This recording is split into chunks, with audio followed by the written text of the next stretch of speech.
ఆయన కృప ఉన్నాడు, ఆయనే కృప, ఆయనే వెలుగు. అంటే కృప అంటే ఇప్పుడు లైట్. మీకు అర్థమైతే బాగుంది. కృప అంటే ఇప్పుడు ఏంటి? వెలుగు.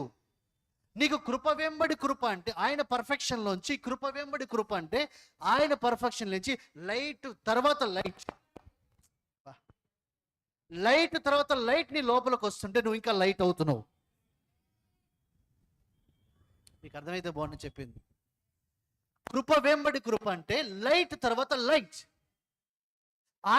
ఆయన వెలుగులోంచి, ఆయన పర్ఫెక్షన్లోంచి నీకు లైట్ తర్వాత లైట్ వస్తుంది. ఆ లైట్ ఏం చేస్తుంది తెలుసా? నేను పర్ఫెక్ట్ చేస్తుంది. అది నువ్వు ఆల్రెడీ పర్ఫెక్టే, అయితే నేను ఆయనలాగా, పూర్తిగా ఆయనలాగా మారుస్తుంది.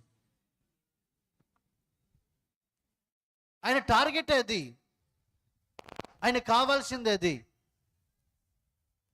మీకు అర్థమైందా? అంటే గ్రేస్ అంటే ఓన్లీ పవరే కాదు, గ్రేస్ అంటే లైట్, లైట్ ఆల్సో పవర్. వెలుగు కూడా శక్తి, వెలుగు శక్తి. ఎందుకు?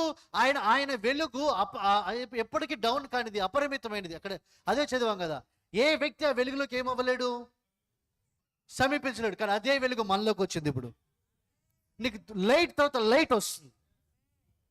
చాలా మంది గ్రేస్ అంటే ఒక తప్పు చేయగానే ఇంకో తప్పు చేయడానికి మళ్ళీ దేవుని దగ్గరికి వెళ్ళడానికి, అది కాదు. నీకు లైట్ తర్వాత లైట్ వచ్చి నేను దేవుడికి సమీపంగా మారుస్తుంది.